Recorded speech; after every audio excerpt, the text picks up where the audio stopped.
Pernahkah kamu merasa salah paham dengan orang lain, hanya karena penampilan atau situasi tertentu? Inilah yang dialami oleh seorang anak yatim yang membawa sapi kurban, namun justru dituduh sebagai pengemis dan pencuri. Kisahnya bukan hanya memilukan, tapi juga mengajarkan kita tentang pentingnya bersikap adil dan tidak cepat menilai orang lain. Halo teman-teman, selamat datang di channel ini.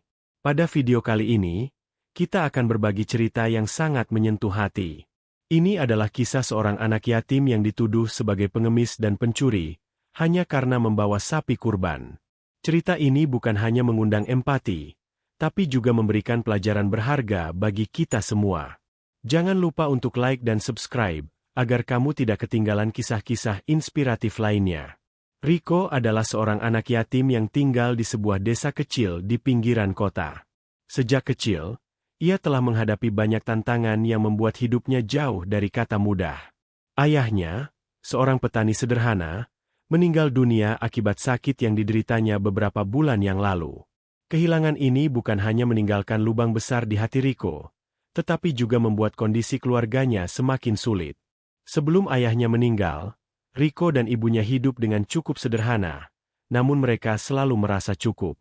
Ayahnya yang bekerja sebagai petani memiliki penghasilan yang pas-pasan, namun itu sudah cukup untuk memenuhi kebutuhan sehari-hari mereka. Namun, setelah ayahnya tiada, segalanya berubah. Ibunya yang tidak memiliki keterampilan lain selain bertani, kesulitan untuk mencari nafkah. Rico yang masih berusia 12 tahun tidak bisa tinggal diam melihat ibunya bekerja sendirian. Ia mulai ikut membantu ibunya di ladang. Meski usianya yang masih muda membuat pekerjaan itu terasa sangat berat. Sejak pagi buta, Rico dan ibunya sudah berada di ladang, menanam padi, menyiram tanaman, atau merawat hewan peliharaan yang mereka miliki. Mereka punya seekor sapi yang sudah cukup tua, tetapi sapi itu adalah satu-satunya sumber daya yang bisa mereka andalkan untuk bertahan hidup. Sapi itu seringkali digunakan untuk menarik ranjang atau sebagai alat transportasi saat mereka ingin menjual hasil panen mereka di pasar. Meskipun begitu, Rico merasa syukur atas apa yang mereka miliki. Sapi itu menjadi teman setia yang membantu mereka menyelesaikan berbagai pekerjaan rumah tangga. Namun, Rico tahu betul bahwa ia dan ibunya harus lebih berusaha keras lagi untuk bisa terus bertahan hidup. Di usia muda, Rico sudah belajar banyak tentang ketabahan dan perjuangan hidup. Ia juga belajar untuk tidak mengeluh meskipun hari-hari yang mereka jalani begitu penuh tantangan.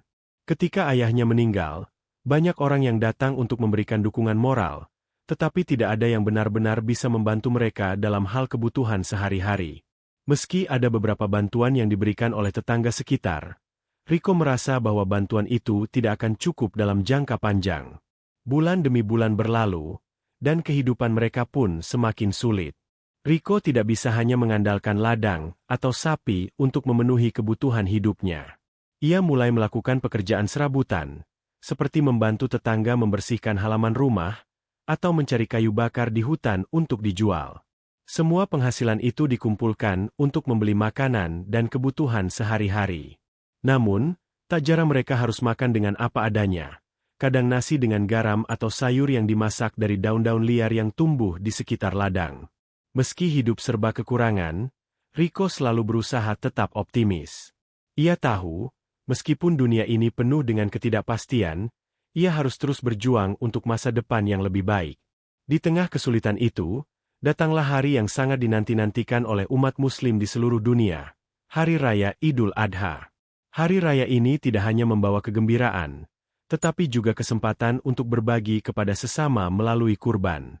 Rico mendengar cerita-cerita tentang kurban dari teman-temannya di sekolah, dan meskipun mereka hidup dalam keterbatasan, ia merasa ingin sekali bisa merayakan Idul Adha dengan cara yang sama seperti orang lain di desa. Ia ingin ikut serta dalam ibadah kurban dengan membawa sapi dan merasakan kebahagiaan yang datang dari berbagi dengan orang lain. Namun, karena keluarganya tidak mampu membeli sapi kurban seperti kebanyakan orang, Rico tahu ia harus mencari cara lain. Sebagai anak yatim yang tinggal dengan ibunya, ia tidak punya cukup uang untuk membeli hewan kurban. Tetapi, Rico sangat menghargai nilai-nilai dalam agama dan ingin tetap merayakan hari besar ini dengan semangat berbagi. Oleh karena itu, ia memutuskan untuk membawa sapi yang mereka miliki, sapi yang sudah lama menemani mereka di ladang, ke tempat penyembelihan hewan kurban yang ada di desa. Meskipun sapi itu bukan sapi terbaik, dan umurnya sudah cukup tua, Rico merasa bahwa itu adalah bentuk kurban yang bisa ia berikan. Sapi itu adalah satu-satunya milik yang mereka punya, dan dengan membawanya ke tempat kurban, ia merasa bisa berpartisipasi dalam ibadah yang sangat penting ini. Rico menyadari bahwa ini bukan hanya tentang berbagi daging kurban kepada orang lain, tetapi juga tentang berbagi rasa syukur dan kebahagiaan dengan orang-orang sekitar. Ia berharap, meskipun dengan sapi yang sederhana, langkahnya ini bisa membawa berkah bagi keluarganya dan tetangga-tetangganya yang membutuhkan. Sebelum berangkat ke tempat penyembelihan, Rico dan ibunya berdoa bersama. Mereka memohon kepada Tuhan agar diberikan kekuatan untuk menjalani hidup dan agar perjalanan mereka bisa lancar. Rico merasa sedikit cemas, tetapi ia juga sangat bersemangat. Ia tahu, ini adalah kesempatan untuk menunjukkan rasa syukurnya kepada Tuhan meskipun dalam keadaan yang serba terbatas. Saat itu, meskipun tidak ada banyak orang yang tahu, Rico merasa bahwa membawa sapi itu bukan hanya sebuah perjalanan fisik, tetapi juga perjalanan spiritual yang menguji ketulusan hati. Pada pagi hari Idul Adha, Rico menyiapkan sapi itu dengan penuh perhatian. Ia membersihkan sapi dengan hati-hati, mengikat tali di lehernya, dan menyiapkan segala sesuatu agar perjalanan mereka berjalan lancar. Ibunya juga tampak sedikit cemas, tetapi ia mencoba untuk mendukung anaknya dengan semangat. Mereka berdua berjalan menuju tempat penyembelihan hewan kurban yang terletak di ujung desa, sekitar 2 kilometer dari rumah mereka. Rico membawa sapi itu dengan penuh harapan, meskipun dia tahu perjalanannya tidak akan mudah. Setelah mempersiapkan semuanya, mereka mulai melangkah bersama menuju tempat yang penuh harapan itu. Di sepanjang perjalanan, Rico merasakan betapa berat langkah kaki mereka.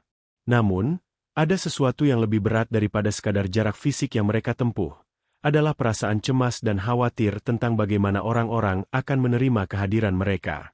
Rico tahu bahwa tak semua orang akan mengerti, dan ia juga menyadari bahwa di dalam masyarakat ada banyak prasangka dan penilaian yang mungkin tidak adil terhadap mereka yang hidup dalam kesulitan. Tetapi, meskipun ia merasa ragu, Rico tetap berusaha untuk tegar. Ia berjalan dengan penuh harapan bahwa keberanian dan ketulusan hatinya akan membawa kebaikan bagi orang lain. Pagi itu, Rico dan ibunya melangkah dengan penuh harapan, meskipun langkah kaki mereka terasa berat karena jarak yang harus ditempuh. Setiap detik yang berlalu, pikiran Rico terus berkecamuk. Ia tahu perjalanan menuju tempat penyembelihan hewan kurban akan melewati beberapa titik di desa mereka, tempat-tempat yang sering menjadi perhatian banyak orang. Terlebih, Rico tahu bahwa ia tidak hidup dalam keadaan serba cukup seperti kebanyakan keluarga lainnya.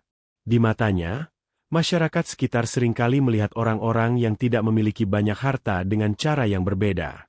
Rico selalu merasakan adanya pandangan yang merendahkan dari sebagian orang terhadap keluarganya yang miskin. Meski begitu, ia selalu mencoba untuk tetap positif dan percaya bahwa apa yang ia lakukan adalah baik dan benar. Tapi hari itu, sebuah kejadian yang sangat tidak terduga akan mengubah segalanya. Saat mereka tiba di pertigaan jalan utama menuju tempat penyembelihan, sekelompok orang sedang duduk di pinggir jalan. Mereka adalah warga desa yang biasanya berkumpul di sana untuk mengobrol dan menunggu orang-orang yang membawa sapi kurban. Rico yang berjalan dengan penuh harapan, berusaha untuk tetap menjaga sopan santun dan tidak menarik perhatian yang tidak perlu.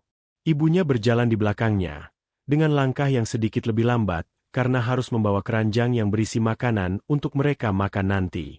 Ketika Rico dan ibunya mendekati kerumunan itu, beberapa orang mulai menatap mereka dengan curiga. Rico merasakan ada yang tidak beres, tetapi ia berusaha untuk tetap tenang. Ia tahu bahwa kehadiran mereka dengan sapi yang sudah tua itu pasti akan menjadi sorotan. Namun, ia tidak menyangka bahwa yang akan terjadi adalah tuduhan yang sangat kejam dan tak berdasar. Tiba-tiba, seorang pria tua yang duduk di dekat jalan mengangkat tangannya dan berkata dengan suara keras, "Hei, kamu, apa yang kamu bawa itu? Sapi curian, kan?" Semua orang yang sedang duduk di sana menoleh dengan cepat. Rico yang semula berjalan dengan kepala tegak, mendadak terhenti. Perasaan kaget dan bingung menyerbu hatinya. Ia menatap pria itu dengan tatapan tidak percaya. Rico tahu sapi itu adalah milik keluarganya. Sapi yang selama ini mereka rawat bersama-sama. Namun, pria tua itu melanjutkan dengan suara lebih keras. Jangan coba-coba bohong. Itu sapi curian, kan? Kenapa kamu bawa ke sini? Jangan-jangan kamu mau jual, ya? Kata-kata itu seperti petir yang menghentak Rico. Ia terdiam sesaat, berusaha mencerna apa yang baru saja didengarnya. Di matanya, pria itu tampak sangat serius. Beberapa orang di sekitar juga mulai mengerumuni Rico dengan pandangan yang penuh kecurigaan. Rico yang merasa semakin terpojok mencoba untuk menjelaskan, "Ini sapi milik kami, Pak. Kami ingin berkurban." Tetapi kata-katanya terasa tidak cukup untuk meyakinkan mereka. Seorang wanita yang berada di tengah kerumunan itu mulai berkata, "Oh, jadi kamu mau berkurban? Tapi kenapa sapi itu terlihat begitu kurus? Kalau benar milikmu, pasti sudah lebih gemuk." Kata-kata wanita itu seperti sengatan yang semakin membuat suasana semakin tegang. Rico merasa matanya mulai berkaca-kaca, tetapi ia berusaha untuk tetap tegar. "Ini sapi kami, Bu. Kami hanya ingin berkurban, tidak ada maksud lain," ujarnya dengan suara yang bergetar. Namun, kerumunan itu justru semakin besar. Mereka mulai berbisik-bisik satu sama lain, menilai Rico dari luar tanpa memberi kesempatan untuk mendengarkan penjelasan lebih lanjut. "Tidak mungkin sapi yang kurus itu milikmu," seorang pria lain menambahkan. "Itu sapi curian. Pasti kamu mencurinya dari orang lain." Sebagian dari mereka bahkan mulai menghakimi dan berbicara dengan nada tinggi, membuat suasana semakin kacau. Rico merasa dunia seakan runtuh di hadapannya. Ia yang selama ini berusaha untuk berbuat baik, malah dituduh sebagai pencuri. Hatinya terasa hancur. Ia tidak tahu harus berbuat apa lagi. Dalam pikirannya, Rico hanya ingin orang-orang itu percaya padanya, bahwa ia bukanlah pencuri, bahwa sapi itu benar-benar milik keluarganya dan bukan hasil dari kejahatan. Saat itu, ibunya yang berjalan di belakangnya mulai merasa panik. Ia mempercepat langkahnya menuju Rico dan berusaha menenangkan orang-orang yang berkumpul. "Tolong, jangan cemas. Ini memang sapi milik kami. Kami hanya ingin berkurban. Tidak ada niat buruk," ibunya menjelaskan dengan suara yang gemetar. Tetapi, meskipun ibunya mencoba untuk menjelaskan, kerumunan itu justru semakin mengepung mereka berdua. Beberapa orang bahkan mulai mendekat, seakan ingin memaksa Rico untuk mengaku bahwa sapi itu bukan milik mereka. Rico merasa sangat terpojok. Ia tidak tahu bagaimana lagi cara untuk meyakinkan mereka. Ia hanya bisa terdiam sambil menggenggam erat tali sapi yang ada di tangannya. Ketika situasi semakin memanas, seseorang dari belakang kerumunan itu tiba-tiba maju ke depan dan berkata, "Sudah cukup. Mereka tidak salah." Suara itu terdengar tegas, dan tiba-tiba kerumunan itu terdiam. Rico menoleh dan melihat seorang pria yang tampaknya cukup tua, mengenakan pakaian yang bersih dan wajahnya penuh dengan tanda-tanda usia. Warga itu adalah Pak Jamil, seorang tetangga lama yang mengenal keluarga Rico dengan baik. Ia adalah orang yang cukup dihormati di desa, karena sifatnya yang bijaksana dan adil. Pak Jamil melangkah maju dan memberi isyarat agar semua orang mundur. "Rico, benar. Sapi ini memang milik keluarganya. Dia adalah anak yatim, dan ia berhak untuk ikut berkurban. Tidak ada yang perlu dipermasalahkan." Beberapa orang masih tampak ragu, tetapi Pak Jamil menambahkan, "Saya mengenal keluarga Rico sejak dulu. Ayahnya adalah orang yang sangat baik, dan mereka tidak akan pernah mencuri. Sapi ini memang milik mereka, dan mereka tidak perlu dijudge seperti itu." Kata-kata Pak Jamil akhirnya memberikan sedikit kelegaan bagi Rico. Meskipun kerumunan itu mulai mundur dan kembali ke aktivitas mereka, hati Rico masih terasa berat. Ia merasa dipermalukan di depan banyak orang. Terkadang, orang-orang yang merasa lebih tahu, lebih kuat, dan lebih berkuasa, bisa dengan mudah menuduh orang lain tanpa tahu cerita sebenarnya. Setelah kejadian itu, Rico hanya bisa melanjutkan perjalanannya ke tempat penyembelihan dengan perasaan yang sangat terluka. Meskipun ia tahu bahwa ia tidak bersalah, rasa malu dan ketidakadilan itu tetap menghantuinya. Ia bertanya-tanya dalam hati, kenapa orang-orang tidak bisa lebih peka terhadap keadaan orang lain?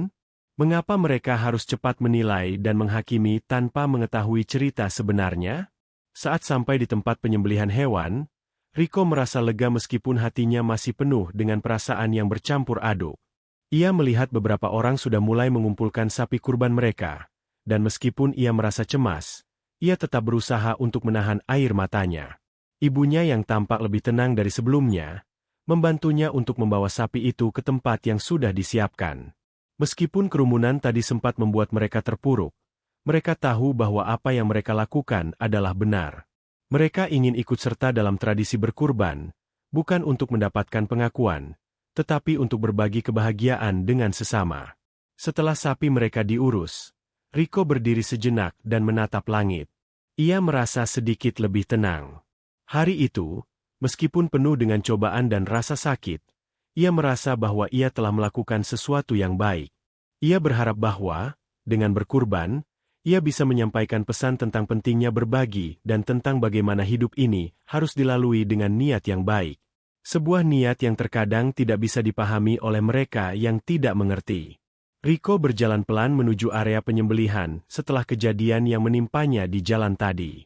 Hatinya masih terasa berat, namun ia berusaha untuk tetap teguh. Meski dikelilingi oleh kebingungan dan rasa malu yang mendalam, ia merasa ada suatu keteguhan yang tumbuh dalam dirinya, suatu keyakinan bahwa niatnya yang baik tidak boleh dipatahkan oleh tuduhan yang tidak berdasar. Ketika sampai di tempat penyembelihan, suasana masih ramai dengan orang-orang yang sibuk menyiapkan sapi kurban mereka. Rico menatap sekitar dengan penuh harap bahwa perjalanannya yang penuh kesulitan ini akan berakhir dengan rasa syukur, meski ia tahu bahwa perjalanan emosionalnya baru saja dimulai. Setelah sapi mereka diterima oleh panitia penyembelihan, Rico dan ibunya diminta untuk menunggu di sebuah sudut terpisah, bersama beberapa keluarga lainnya yang juga membawa hewan kurban. Hati Rico masih terombang-ambing antara rasa ingin menangis dan perasaan yang sulit untuk diungkapkan. Ia tidak bisa mengerti bagaimana orang bisa begitu cepat menilai dan menghukum orang lain hanya berdasarkan penampilan dan kondisi mereka. Ia tahu, dengan segala kesederhanaan yang dimiliki oleh keluarganya, mereka tidak pernah berniat buruk. Namun, di dunia ini, seringkali kita lebih mudah melihat apa yang tampak di luar daripada mencoba untuk mengerti yang ada di dalam. Di tengah keramaian itu, Rico merasa seolah dunia hanya berputar di sekitarnya. Semua orang tampak sibuk dengan urusan mereka masing-masing, tetapi baginya, saat itu adalah saat yang penuh dengan kesendirian dan kebingungan. Ia merasa seolah menjadi orang asing di tengah-tengah kerumunan orang yang sibuk berkurban dengan hewan-hewan mereka yang gemuk dan sehat. Sementara itu, sapi yang mereka bawa, meski setia menemani keluarga mereka dalam berbagai kesulitan, hanya tampak biasa saja di mata banyak orang. Namun bagi Rico, sapi itu lebih dari sekadar hewan. Itu adalah simbol perjuangan, harapan, dan niat tulus untuk berbagi. Selama menunggu, ibunya duduk diam di sampingnya. Sesekali, ibu Rico memegang tangan anaknya dan memberikan senyum lembut yang berusaha meyakinkan Rico bahwa semuanya akan baik-baik saja. Namun, di balik senyum itu, Rico tahu ibunya juga merasakan beban yang sama. Mereka berdua tahu betul bahwa kehidupan mereka jauh dari kata mudah. Mereka telah berjuang bersama-sama, melalui segala tantangan yang datang dengan penuh ketabahan. Ayah Rico yang sudah tiada, adalah satu-satunya sumber kekuatan mereka dulu. Sekarang, mereka harus saling menguatkan, meskipun seringkali perasaan sepi dan kehilangan datang begitu mendalam. Namun, meskipun begitu, di saat-saat penuh keputusasaan seperti ini, mereka selalu menemukan secercah harapan. Seperti ketika ayah Rico dulu, selalu mengajarkan mereka untuk tidak pernah menyerah. Rico mengenang betapa ia selalu mendapatkan petuah tentang keikhlasan dan semangat untuk berbagi. Jangan pernah merasa kurang, Rico, kata ayahnya dulu. Apa yang kita punya, meskipun sedikit, bisa sangat berarti bagi orang lain. Petuah itu selalu terngiang di telinganya setiap kali ia merasa takut atau cemas. Kini, meskipun tanpa ayah di sampingnya, Rico merasa pesan itu masih bisa menuntunnya untuk tetap teguh. Tidak lama kemudian, sapi milik mereka akhirnya disembelih sebagai bagian dari prosesi kurban. Rico berdiri dengan penuh rasa syukur. Ia melihat dengan mata yang berkaca-kaca ketika potongan-potongan daging dibagikan kepada warga yang membutuhkan. Rico merasa bahwa meskipun sapi mereka tidak sehebat sapi-sapi lain, daging yang mereka bagi tetap membawa makna yang dalam. Inilah bentuk kurban yang sejati, pikirnya. Bukan hanya soal memiliki sapi terbaik, tetapi tentang niat untuk berbagi, meskipun kita tidak memiliki banyak. Rico kemudian mendekati panitia yang sedang mengatur distribusi daging kurban. Salah seorang panitia yang mengenali keluarga Rico datang menghampirinya. Pria itu bernama Pak Wahyu, seorang tetangga yang sudah lama mengenal keluarga Rico. Terima kasih sudah ikut berkurban, Rico. Meskipun sapi ini tidak besar, saya yakin niatmu lebih besar dari segalanya, kata Pak Wahyu dengan senyum tulus. Mendengar kata-kata Pak Wahyu, Rico merasa sedikit lebih tenang. Kata-kata itu seolah menjadi pengingat bahwa setiap kebaikan, sekecil apapun, pasti akan dihargai. Ia merasa dihargai, meskipun ada banyak orang yang menilai dirinya hanya dari apa yang mereka lihat di luar. Pak Wahyu melanjutkan, kamu tahu, Rico, kadang orang melihat dari sisi luar saja, tanpa tahu perjuangan yang ada di baliknya. Tapi jangan khawatir, mereka yang tahu kebaikanmu, pasti akan menghargai itu. Setelah itu, Rico dan ibunya mendapatkan bagian daging kurban yang dibagikan untuk mereka. Meskipun hanya sebagian kecil, Rico merasa sangat bersyukur. Ia tahu bahwa meskipun kehidupannya penuh dengan tantangan, ada banyak orang yang tetap peduli dan memahami perjuangannya. Sambil memandang daging kurban yang dipegangnya, Rico merenung sejenak. Inilah arti sesungguhnya dari berbagi. Bukan tentang seberapa besar atau bagusnya yang kita miliki, tetapi tentang niat tulus untuk memberikan sesuatu kepada orang lain. Pulang ke rumah, Rico merasa ada sesuatu yang berubah dalam dirinya. Meskipun perasaan sedih masih menyelimuti hatinya akibat tuduhan yang menimpanya, ia juga merasakan kedamaian yang belum pernah ia rasakan sebelumnya. Ia merasa lebih kuat. Ia merasa bahwa dirinya semakin dewasa, mampu menerima kenyataan hidup, dan mampu melihat segala peristiwa dengan sudut pandang yang lebih luas. Setibanya di rumah, Rico dan ibunya memotong sedikit daging kurban dan menyimpannya untuk makan malam. Ini adalah berkah, kata ibunya sambil tersenyum, meskipun ada sisa kekhawatiran di matanya. Rico mengangguk, merasa tenang meskipun hari itu penuh dengan tantangan. Setelah makan malam, mereka berdua duduk bersama di ruang tamu yang sederhana. Ibunya memegang tangan Rico. Kamu sudah melakukan hal yang sangat baik hari ini. Jangan pernah ragu untuk berbuat baik, karena kebaikan tidak akan pernah sia-sia, meskipun kadang dunia tidak selalu melihatnya dengan mata yang sama. Rico meresapi setiap kata ibunya. Ia merasa bahwa dalam hidup ini, tidak ada yang lebih penting selain niat baik dan ketulusan hati. Meskipun ia dituduh sebagai pencuri, dan meskipun dunia seringkali tidak adil, ia tahu bahwa ia memiliki sesuatu yang lebih besar dari semua itu. Hati yang bersih dan niat yang tulus untuk berbagi. Rico belajar bahwa, dalam kehidupan ini, kebahagiaan sejati tidak datang dari apa yang kita miliki, tetapi dari apa yang kita berikan kepada orang lain. Sejak hari itu, meskipun masih banyak tantangan yang harus dihadapi, Rico merasa lebih siap. Ia tahu, meskipun hidup kadang terasa berat dan tidak adil, ia akan terus berjuang. Sebab, bagi Rico, berbagi adalah cara untuk membuat dunia ini sedikit lebih baik, sedikit lebih penuh dengan cinta dan kasih sayang, meskipun hanya dalam bentuk yang sederhana. Dan itulah yang membuatnya merasa bahwa hidup ini, meskipun penuh dengan cobaan, tetap layak untuk dijalani dengan penuh harapan dan cinta.